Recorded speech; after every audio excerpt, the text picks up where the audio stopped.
Check.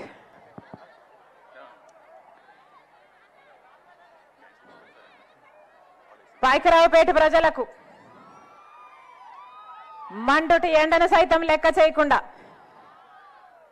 సూర్యుని సైతం ఎదిరించి ఈవేళ మీ పనులు మానుకొని నా కోసం మీరు సమయం చేసుకొని వచ్చారు. ప్రతి అక్కకు, ప్రతి చెల్లికి, ప్రతి అమ్మకు, ప్రతి అన్నకు, ప్రతి తమ్ముడికి, ప్రతి అయ్యకు మీ రాజశేఖర రెడ్డి బిడ్డ మీ షర్మిల శిరస్సు వంచి చేతులు జోడించి మనస్ఫూర్తిగా నమస్కరించుకుంటోంది.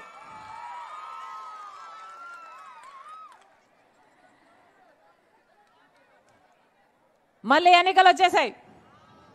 5 ఏళ్ళు అయిపోయిందన్నా ఓటేసి. అవునా? ఎంత ఇస్తారంట ఓటుకి?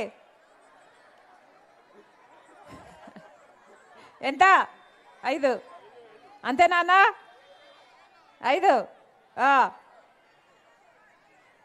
Very good.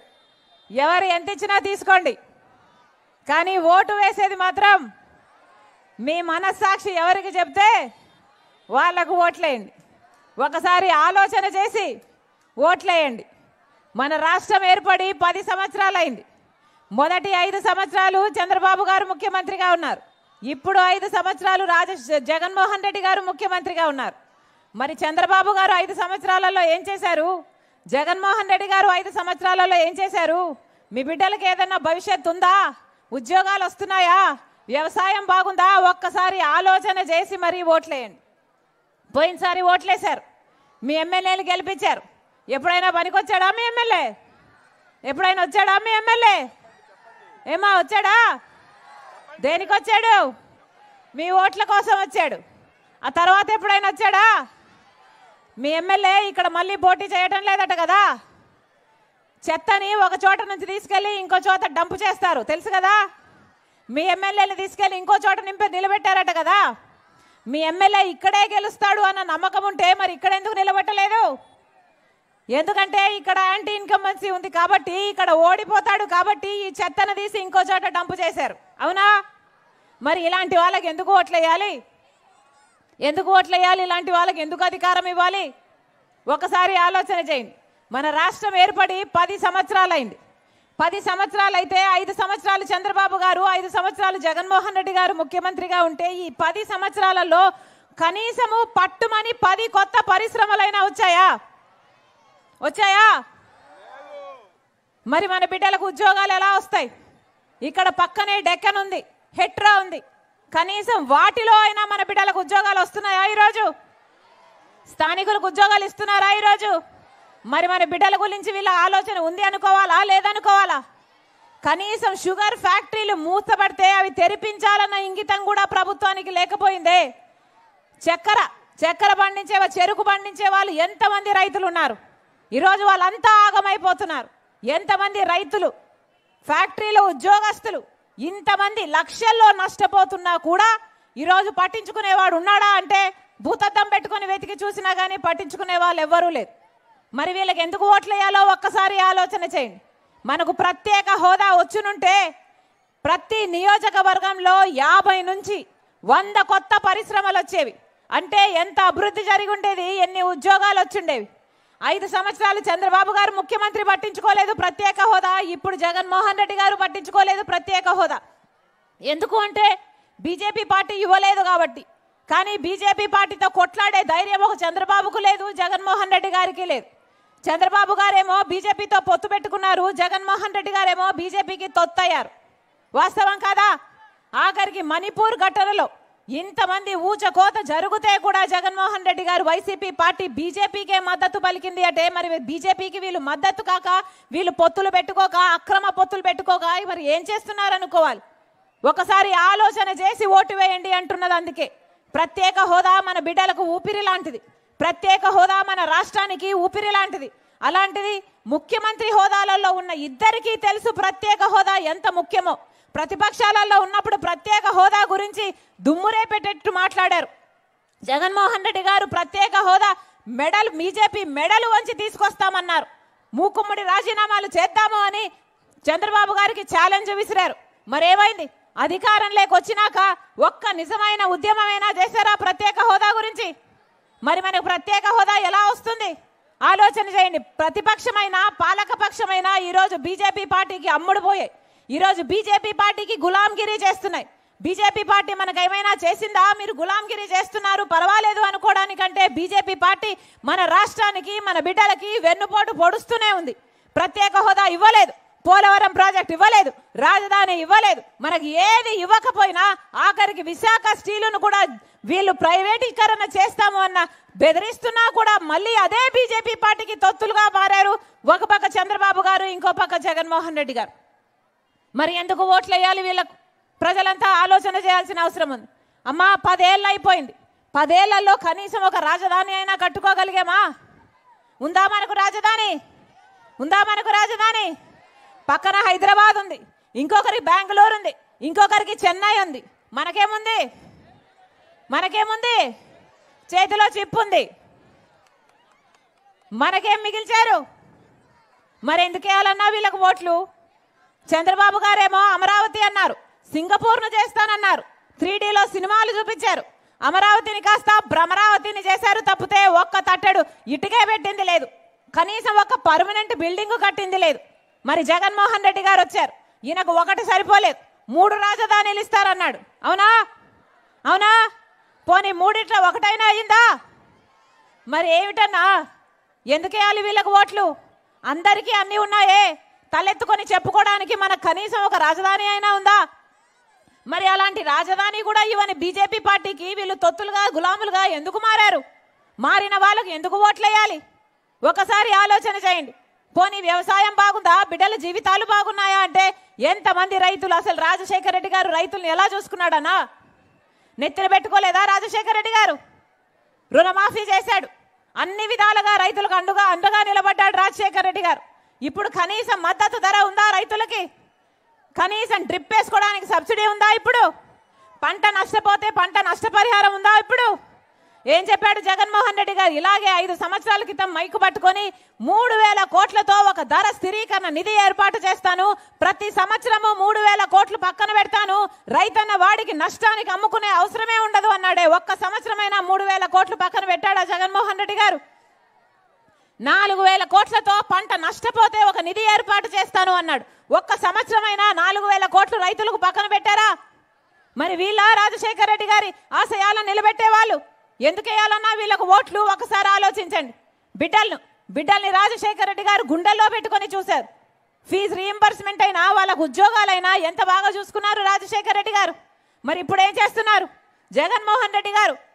ప్రతి సంవత్సరం సంక్రాంతి వచ్చినప్పుడల్లా జాబ్ క్యాలెండర్ వస్తుంది అన్నాడా లేదా?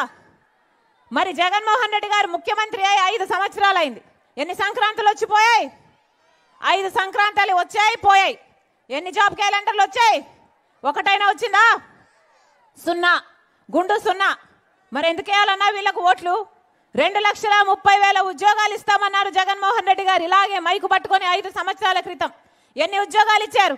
5 సంవత్సరాలు గడిచిపోయింది. ప్రభుత్వ శాఖలో మళ్ళీ అదే 2,25,000 ఉద్యోగాలు ఇంకా ఖాళీగా ఉన్నాయి, ఎందుకంటే నోటిఫికేషన్లే ఇవ్వలేదు కాబట్టి. మరి 5 సంవత్సరాలు ఉద్యోగాలు ఇవ్వకుండా ఏం చేశారు? గుడ్డి గుర్రాలకు పలుదోమేరా?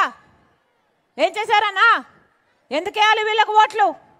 23,000 టీచర్ ఉద్యోగాలు ఖాళీగా ఉన్నాయని ఆ రోజు జగన్మోహన్ రెడ్డి గారు చెప్పి, సిగ్గులేదా చంద్రబాబు 7,000కే ఎందుకు నోటిఫికేషన్లు ఇస్తున్నావని తిట్టాడు. మరి ఈరోజు జగన్మోహన్ రెడ్డి గారు ముఖ్యమంత్రి అయి 5 సంవత్సరాలు అయింది, అదే 23,000 ఉద్యోగాలు ఖాళీగా ఉన్నాయి. నేను అధికారంలోకి వస్తే మెగా డిఎస్సి ఇస్తానన్నాడు జగన్మోహన్ రెడ్డి గారు. 5 సంవత్సరాలు పట్టించుకోలేదు. ఇప్పుడు ఎలక్షన్లు వచ్చాయి, ఆఖరణ 2 నెలలు ఉందనంగా ఇప్పుడు 6,000తో ఒక దగా డిఎస్సి ఇచ్చారు. మరి 6,000తో దగా డిఎస్సి ఇప్పుడు ఇచ్చారు అంటే, మరి 2 నెలలు ఉన్నాయనంగా ఇచ్చారంటే ఇక పరీక్షలు ఎప్పుడు జరగాలి? మన బిడ్డలకు ఉద్యోగాలు ఎప్పుడు రావాలి? ఇది అయ్యేదా సచ్చేదా? 5 సంవత్సరాలు ఎందుకు ఇవ్వలేదు? 23,000 ఉద్యోగాలు ఖాళీగా ఉన్నాయి. 5 సంవత్సరాల కిందే తెలుసు మీకు మరి ఎందుకు ఇవ్వలేదు అని అడుగుతున్నాం. కనీసం కుంభకర్ణుడైనా 6 నెలలు నిద్రపోతాడు, 6 నెలలు పనిచేస్తాడే. మరి జగన్మోహన్ రెడ్డి గారు ఏం చేశారు? 5 సంవత్సరాలు నిద్రపోయారు. ఇప్పుడు ఎలక్షన్లు వచ్చాయి కాబట్టి, మీతో అవసరం ఉంది కాబట్టి, మీరు ఓట్లేసే యంత్రాలుగా వాళ్ళు చూస్తున్నారు కాబట్టి ఇప్పుడు బయలుదేరి సిద్ధం అంటూ బయలుదేరి ఇప్పుడు వచ్చారు. అవునా? ఎప్పుడు వచ్చారన్నా? 5 సంవత్సరాలలో ఎలక్షన్లు వచ్చాయి కాబట్టి ఇప్పుడు కనిపిస్తున్నారే. అదే రాజశేఖర రెడ్డి గారు అయితే ప్రజా దర్బార్ అని రోజుకు 1000 మందిని కలిశాడు. జగన్మోహన్ రెడ్డి గారికి కనీసం మంత్రులకు ఎమ్మెల్యేలకు కూడా అపాయింట్మెంట్ ఇవ్వలేదు. వీళ్ళ రాజశేఖర రెడ్డి గారి ఆశయాలను నిలబెట్టేది. సిద్ధమని ఇప్పుడు బయలుదేరుతున్నారే. దేనికి సిద్ధమన్నా? మళ్ళీ 8 లక్షల కోట్ల అప్పు చేయడానికి సిద్ధమా? మళ్ళీ బీజేపీ పార్టీతో అక్రమ పొత్తు పెట్టుకోవడానికి సిద్ధమా? మళ్ళీ బీజేపీకి మన ప్రత్యేక హోదా, రాజధాని, పోలవరం తాకట్టు పెట్టడానికి సిద్ధమా? మళ్ళీ పూర్తి మద్యపాన నిషేధం అని చెప్పి మోసం చేయడానికి సిద్ధమా? దేనికి సిద్ధం? అయిందా మద్యపాన నిషేధం? ఏం చెప్పారు? ఇలాగే మైకు పట్టుకొని పూర్తి మద్యపాన నిషేధం చేయకపోతే మళ్ళీ వచ్చి ఓట్లే అడగనన్నాడు కదా జగన్మోహన్ రెడ్డి గారు. అయిందా మద్యపాన నిషేధం? ఈరోజు మద్యపాన నిషేధం కాలేదు కదా, స్వయంగా సర్కారే మద్యం అమ్ముతుంది. ఎక్కడా లేని విధంగా, ఎక్కడా లేని బ్రాండ్లు అమ్ముతుంది. ఏమమ్ముతుంది? భూమట, స్పెషల్ స్టేటస్ అట, ప్రత్యేక హోదా అట, ఏమిటన్నా డిఎస్సి అట, అన్ని మద్యం షాపులోనే ఉన్నాయి. ఈ కల్తీ సరుకు, ఈ నాసిరకం మందు తాగి మన రాష్ట్రంలో 25% మంది ఎక్కువ చచ్చిపోతున్నారు. కిడ్నీలు, లివర్లు చెడిపోయి ఎక్కడికి పోతుంది మన రాష్ట్రం? ఎందుకేయాలి వీళ్ళకు ఓట్లు? ఒక్కసారి ఆలోచన చేయండి. ఈరోజు చంద్రబాబు గారికైనా జగన్మోహన్ రెడ్డి గారికైనా ప్రజల పట్ల చిత్తశుద్ధి లేదు. అందుకే చెప్తున్నాం, ఒక్క కాంగ్రెస్ పార్టీ వల్ల మాత్రమే మళ్ళీ మన రాష్ట్రం బాగుపడగలదు. ఒక్క కాంగ్రెస్ పార్టీ వల్ల మాత్రమే మళ్ళీ రాజశేఖర రెడ్డి గారి సంక్షేమ పాలన సాధ్యం. ఒక్క కాంగ్రెస్ పార్టీ వల్ల మాత్రమే ప్రత్యేక హోదా వస్తుంది, పోలవరం ప్రాజెక్ట్ వస్తుంది, రాజధాని వస్తుంది. అందుకే చెప్తున్నాం, కాంగ్రెస్ పార్టీని ఆశీర్వదించండి. 10 సంవత్సరాల ప్రత్యేక హోదా ఇస్తుంది కాంగ్రెస్ పార్టీ. మీరు మనస్ఫూర్తిగా ఆశీర్వదించండి. మన బిడ్డలకు ఎన్ని ఉద్యోగాలు వస్తాయో ఒకసారి ఆలోచన చేయండి. మీరు ఆశీర్వదించండి. కాంగ్రెస్ పార్టీ అధికారంలోకి వచ్చినాక 2 లక్షల వరకు రైతులకు రుణమాఫీ చేస్తుంది కాంగ్రెస్ పార్టీ. మీరు ఆశీర్వదించండి.